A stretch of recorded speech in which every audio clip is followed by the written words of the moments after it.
Piastri is going to be somebody who's been in a 2-horse race and finishes third. The tables have completely turned. I don't know if he actually took the lead or if Lando gave him the lead. At long last, the Las Vegas Grand Prix has a result. You're speaking to two people right now who have had a very long day after the FIA kept us on tenterhooks for hours on end about McLaren getting disqualified and changing the whole championship fight for 2025. This is F1 Paddock Update. I'm your host, Jim Kimberley. I've got Tim Kraaij to talk through. It was a great weekend. One of the best qualifyings I remember watching. But it's not necessarily soured, but it's been a long-ass day today. But my God, Tim, the championship fight is really alive and well. What's happened with McLaren getting disqualified, and what are the longer repercussions now for the remaining 2 rounds of this season? Yeah, a lot in there. I think, first of all, it started rumbling a little bit, I think, less than an hour after the Grand Prix, when the FIA did their usual inspections during the paddock, and they did for the top 10. They want to check the plank thickness of all the plank assembly, I need to say, thickness of all the cars, see if they were in order, because in Las Vegas with the street track circuit, we've seen incidents before like that with a lot of bottoming, that such planks can be a little bit less thick than you want them to. So I think that's why they want to do those checks today. They did so, and they sticked around a little bit longer at McLaren. So then the rumor already started to stir that McLaren maybe had to go to the stewards for, first they thought fuel, because of the issues at the end of the race of Lando. But in the end, it was the plank wear, and it was not only Lando, but also Oscar. A big hit for McLaren that then had to go to the stewards. And when you saw that, you knew it was a slam dunk. I wrote a story for the website as well, giving all the other examples that we've had in the past. In 2025, already 3 examples with Nico Hülkenberg in Bahrain, and the 2 Ferraris in China earlier this season. So we know almost immediately when something like this happens that it will end up in the disqualification. So that was the result after a long wait for the final result to get in. But both are disqualified. It's small margins, no point. No, I saw Piastri's almost a maximum 0.12 millimeters, not centimeters, millimeters. We're talking thickness of hair type of stuff. It's incredible. Yeah, it's very small margins, but it's the rule, and they need to stick to it. McLaren has came out with a statement as well, talking about the fact that there were a lot of circumstances during the weekend, of course, with the rain, with the lack of driving in all the sessions, that they couldn't be sure how low they could set their car, and they not really took a risk, because no team wants to take these risks or wants to do that for a benefit. We've seen too many instances where teams have been disqualified in the past, and I think McLaren is not in a situation where they want to take those risks, but they just misjudged this one, where they just set up the car too low, and with the unexpected amount of wear on the plank assembly during the race, they got caught out, and we've seen some examples in the past. But this is a very, very difficult one for them to take, because it's in the last part of the championship fight. Andrea made his apologies to both drivers as well, because it's a crucial time in the championship. Norris, after the race, thought he was there, or could think he was almost there, because it was 42 points to Max Verstappen, 30 to Oscar. It was almost done. He was almost certain to become champion in Qatar.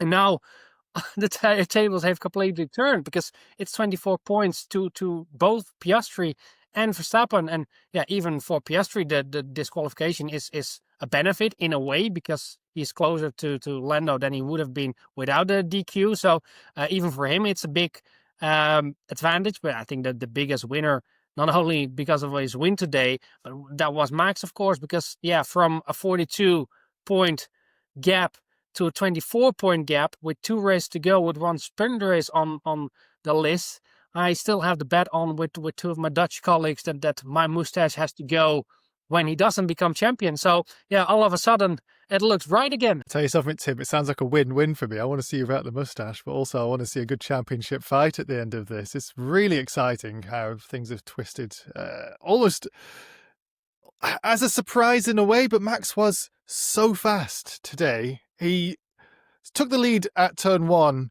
but I don't know if he actually took the lead or if Lando gave him the lead, with Lando trying to be Max Verstappen and failing, let's be honest, with the chop across and then outbraking himself. But once Max was in the lead, he was peerless, and this was one of these races that we've seen quite a lot in this second half of the season, where he was just not going to be caught. We're so used to that with Max Verstappen, but this season I'm thinking about since the second half. What's the story with Max Verstappen now? Is this going to be World Championship number 5 with the final 2 rounds that they've got, with how the form of Red Bull is at those sorts of tracks? Yeah, maybe one small addition and something that Max said as well about Lando on that moment is that is something that Lando had to do. And I think for the first time when he did it, I was like, wow, he's finally on it. He seems switched on.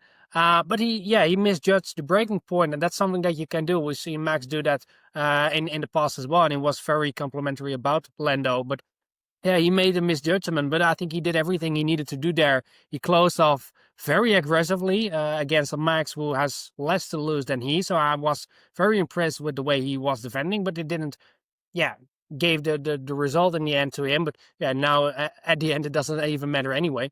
But that's a completely different point. But I think that was good from Lando, and the overall weekend from him was again in line with what we've seen in the last couple of weeks, where he's just on top of it, getting the maximum out of his car, getting the best results out of the car, where you can debate on today maybe a little bit. But yeah, he's done a lot with the car that he has now. And I think he's finally consistent as you wanted to see. So I think very good step from him now. And then, on Max, I think, done everything that you can ask from him and that you can expect from him. It looked a little bit like George Russell putting him under pressure, maybe getting him to Kraaij. But I think it was a little bit similar to a sprint race we saw recently, where George Russell put the pressure on Max in the early stage of the race as well.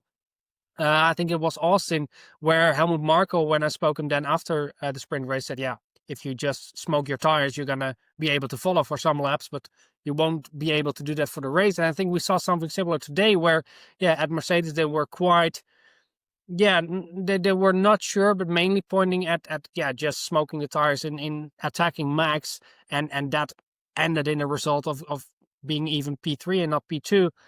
So I think that shows how good Max is in that game, and we've seen it especially a lot in 2023 and 2024, when Max, when he had the lead and got under pressure from Piastri, Norris, Russell, Scholl, if he got under pressure, he starts out to build that gap very gradually, not by big steps, not by overcooking his tires, but he keeps those tires in check while trying to get the people behind him out of the DRS. But he's not trying to overdo it with his tires to try and get quicker out of someone's DRS, because you can see with George what happens when you do that too much. You can fuck up your whole race, and I think that's something that happens to George, and I think that shows in the other way how good Max was, and I think how good Red Bull was with the car this weekend as well, because with the lack of practice that they had, no one did a long run in any of the practice sessions. They had no or almost no data on any tire for dry sessions, for completely dry sessions as we had today. So I think that was also good from Max and Red Bull, that they had a good strategy on the spot, made the most use of their tires and the advantage on the grid, and I think did everything they needed to do. Well, let me go back onto the point about the tracks that are coming up, because this track was such an unknown going into the race itself. The track temperature is some of the lowest I've really ever seen in F1 generally. I think it was like 12 degrees on Saturday. Sorry, getting confused with the Saturday race. On Friday with qualifying. And that kind of came to fruition a little bit with people not being sure how the race was going to unfold, with the temperature being a bit more regular for what you'd see in a Las Vegas evening. But it's not the same for the remaining rounds in the Middle East. This is a little bit more conventional. The tracks that the driver's familiar with. We have the question mark over Qatar with the 25 lap tyre limit across all sessions. Do you think Max Verstappen and Red Bull can take the fight to McLaren at the track types that we've got coming up? Always very difficult, of course. But I think at the moment, you see that, I think Max said it in the press conference as well. Red Bull now has a car that they can be consistently on the podium. On every race weekend, they can fight for P2, P3. And in some instances, they can fight for the win.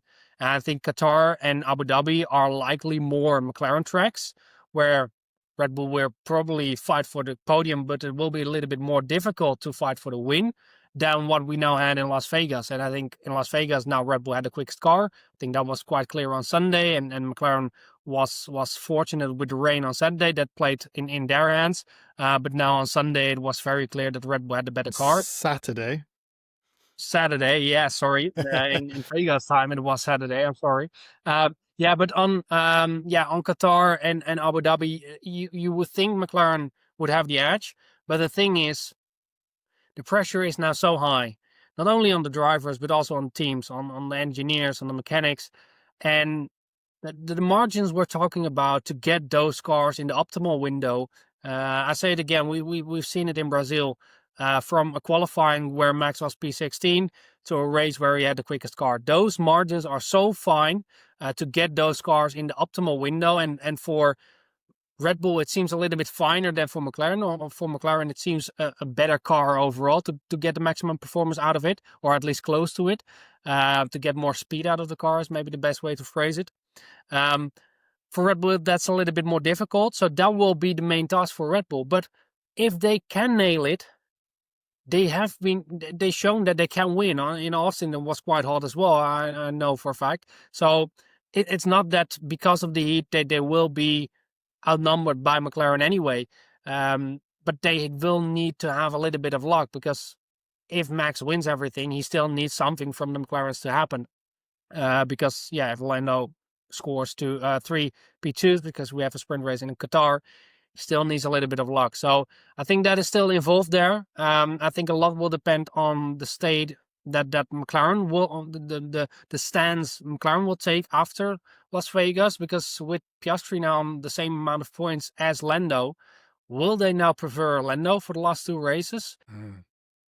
It's a difficult one, because Oscar is still theoretically in the championship fight. So they don't seem to be able to do that, especially with everything they've said throughout the whole season.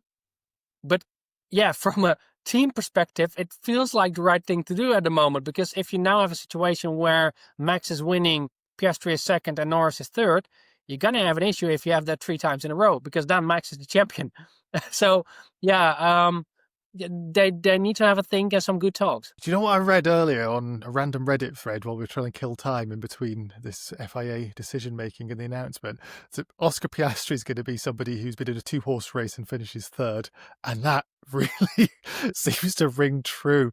So dreadful this back half of the season for him. He looked like he's going to have it, and now Verstappen right on their heels. Let's talk about something away from the McLaren and Red Bull fight, because going a bit further back, another person who's talking about a dreadful day, looking at McLaren's dreadful day, but Lewis Hamilton with some disheartening quotes, not just about his season so far, but about the future. Tim, when I read it, I couldn't really quite believe what it was I was reading, with Hamilton saying some of the things he was saying about 2026, it seemed. What can you tell us? Was a lot. He has no confidence at all in himself, not in the car, maybe not even in the project at the moment, because he made a step from Mercedes in the hope to have one last good adventure at Ferrari, but it turns out to be a complete another nightmare. He called it terrible, the worst he's ever driven so far in Formula 1. In the print media session afterwards, he spoke about being meaningless at the moment. The fact that he was able to gain 10 place in the race, he said it was just the most meaningless race he ever done. That he got a question about the constructors fight with Mercedes, if P2 was still possible, and he was like, with my performance at the moment, I don't think so. So it was not even about the car, but mostly about himself. And we've seen a lot of that Hamilton this season. Of course, we've seen it throughout the years. A little bit more grumpy Hamilton when performances are not there. Especially in the last year at Mercedes as well. But to see it so often is sometimes a little bit heartbreaking, because it is a 7-time world championship holder. It's one of the best, if not the best, driver we've seen in Formula One. To see him out there, perform so poor in that Ferrari, and knowing himself he performed so poor in that Ferrari, I think it's very difficult to see at the moment. And it's difficult to see how this move forward. Of course, he's not going to retire after the season. He still has a year on his contract. We go into a completely new set of regulations with new cars, new engines, new tires. Maybe those cars and new tires will suit Hamilton, but you don't seem to think so, because these new racks, a lot of drivers spend hours and hours in sims for the new tires, for the new cars, for the new engines. Hamilton has never been a driver doing that. He's more the driver that wants to see it on track. Doing all the sim work at home. A lot of new up-and-coming drivers are doing that. Is Hamilton really doing that? No, not really, of course. That's not his thing. And overall, he's just becoming a little bit older, of course. And with age, you just seem to lose a little bit of that edge. And I think that's not something new. That's not something specific to lose. But we've seen that in all sport categories, that at some point the decline starts in. And I think we've seen that over the last few years in Hamilton's career. And I think that's not going to go up at some point. And even if Ferrari would have a dominant car, Charles Leclerc is beating him left, right, and center. So even if Ferrari would produce the best car in 2026, which I doubt, then even then he's not going to be the world champion. So I think that is the big problem at the moment for him. The driver that replaced Lewis Hamilton, Kimi Antonelli, by contrast, has had 2 career-defining, for his very brief career, races in a row, partly today because of this outlandish strategy that the Mercedes strategist, which Hamilton must be missing at this point, pulled off, putting him on the hard tyre. He got the 5-second penalty, which somewhat gets negated a little with the disqualifications. So he's gone from, was it P16 he started? It was far down, P17 I think it was. And then he ends up, was it a classification of P3 now with the McLaren disqualifications? So that is quite a seismic rise through the ranks. And this isn't the first time he's done that in recent times. This triple header of America's races, 4 races in America, my bad. We've had Kimi Antonelli now get on the podium technically in Las Vegas with another standout drive. Is this a driver that Toto Wolff thought he was hiring at the start of the season that seems to have slowly come out of his shell and emerging into the talent we all hoped he might be? Yeah, Toto Wolff was asked in the print media session afterwards as well about that. And he said this is what we expected. Of course, he had a big dip in the European season. Nothing seemed to click there for him, even though a lot of tracks he knew from the former Formula 2 season. But that didn't seem to work, and now he's back on the flyaways, and he seems to find his rhythm again. He was very good in Singapore. He was good here now as well. He was good in Brazil.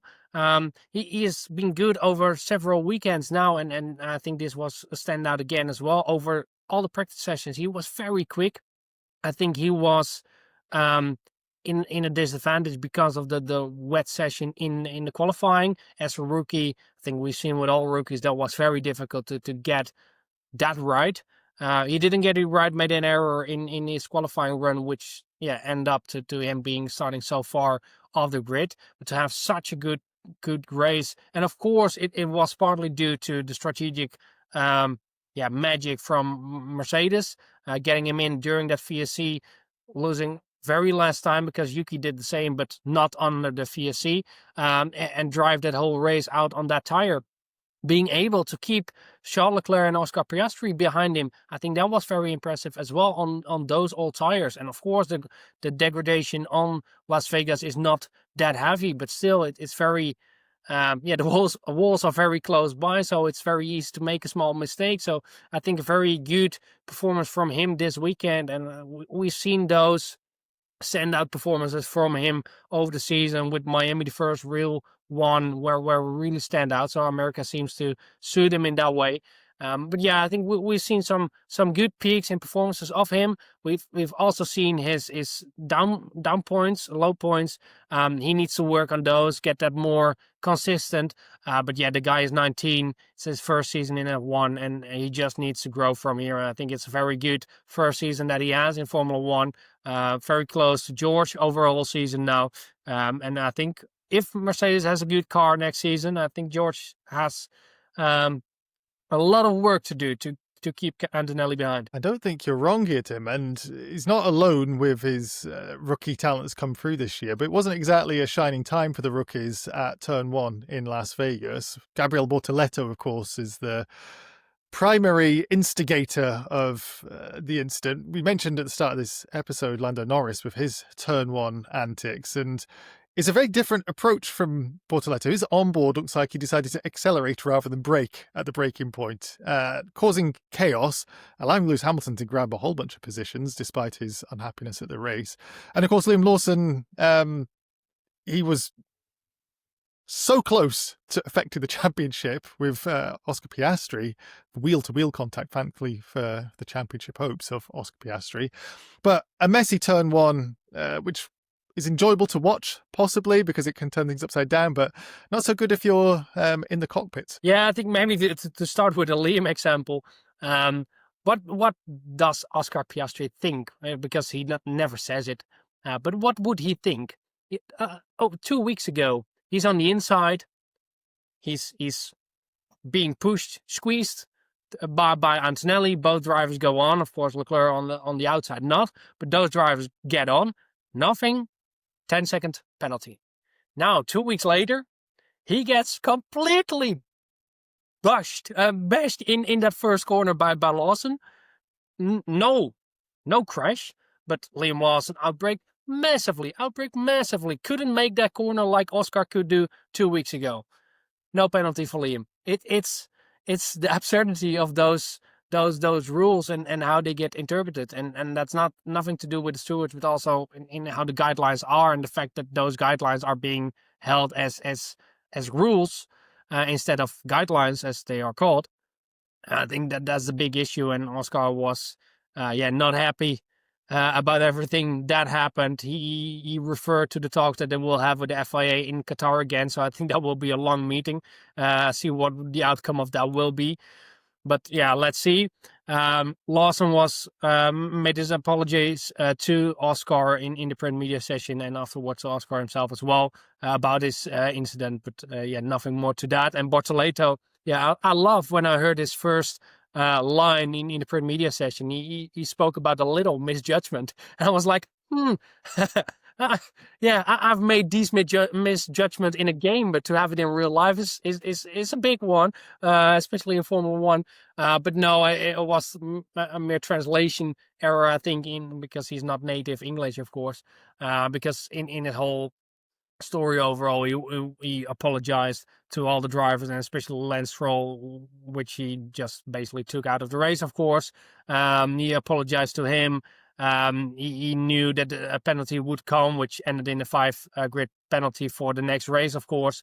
And he accepted that as well. That he was like, I need to take this on the chin. This is my issue. It was my error, so I need to take that. And I hope it's not a big penalty. So a five place grid drop is not that big. So I think he will overcome it. Absolutely. And it's the Strolls we're going to stick with for this final point, because we stick with Aston Martin.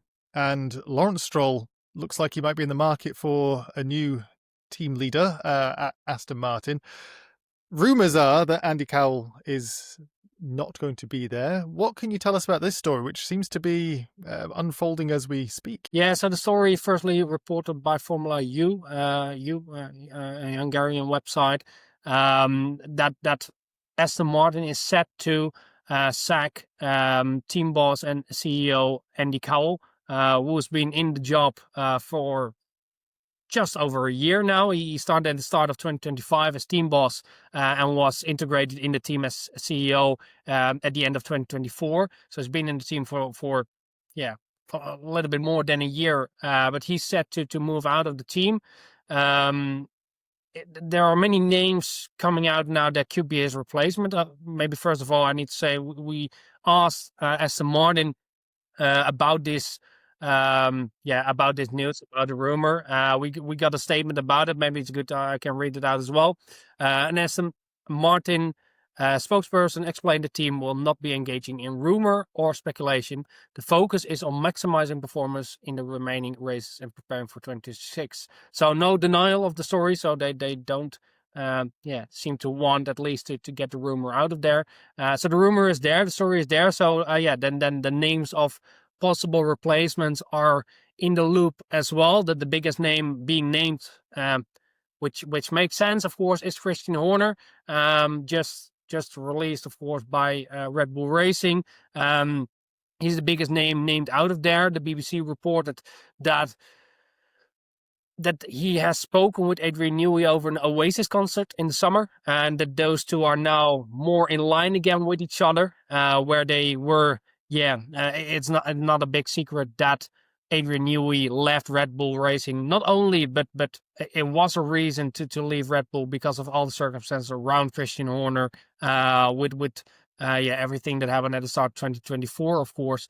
So that was partly due to that. So the BBC thinks Horner could be maybe in line to get back in that role, because Adrian Newey is partly owner of Aston Martin now as well. But still, that would be a big if, because one, Christian Horner wants shares in a team. He wants to have a bigger role than only team principal and a CEO like he was at Red Bull. And Christian Horner is supposed to have good links now with American and Middle Eastern investors, which want a part in the team as well when Christian Horner steps into a new team.